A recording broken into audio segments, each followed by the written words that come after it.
Once Scout went in to supply to drop off the foraged food, Gallo sat down outside with the data link and began to list things he might need to action, both in the short and the long term. Firstly, food supplies. With the addition of soil moss tubers, the quantity of food was likely to improve.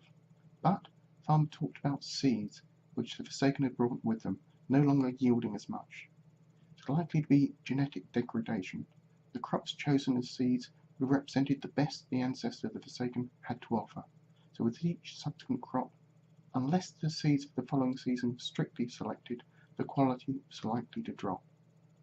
The other possibility was soil exhaustion. The latrines, hopefully going to be implemented soon, might cure that particular issue. Second was nutrition. Some of the children were showing minor signs of malnutrition, as it didn't appear this was due to lack of calorie input. It might be down to certain nutrients missing from their diet. We need testing to be certain, but casual observations led him to believe it might be vitamin B12. With the Forsaken living on a purely plant-based diet, this would not be a surprise. Gallo had some soybean seeds and mushroom spores in Calypso, might make an alternative crops for the Forsaken. He should try to talk to Farmer at some stage about these. The problem with these foods, since they might be substantially different to the crops that the Forsaken were currently growing, they might not readily adopt them as foodstuffs. Certainly the children might be more resistant to them as new foods. At this stage, Scout came out of supply and walked over towards the leader's pottery workshop. Gallo gave him a small wave as he went, but continued on with his list. Mayflower certainly had to be on his list somewhere. What was the power source? When it had left Earth?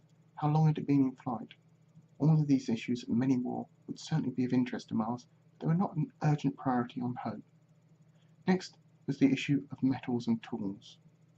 Certainly the Forsaken were going to need more tools if they're going to embark on a digging program. But did they need yet a new source of metal tools? The Forsaken were certainly used to operating with metal.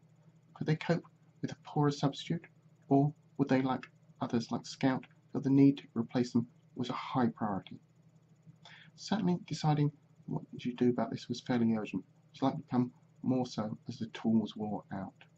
There are of course lots of alternatives to metal tools, but Gallo doubted even the improvements the leader was making in pottery make any decent ceramic tools. Now they probably have to use stone or wood tools. A limited amount of wood though might cause problems, as of course changes were being introduced led to a rapid increase in the health of food surpluses, in which case it might be possible to make some limited progress on metal.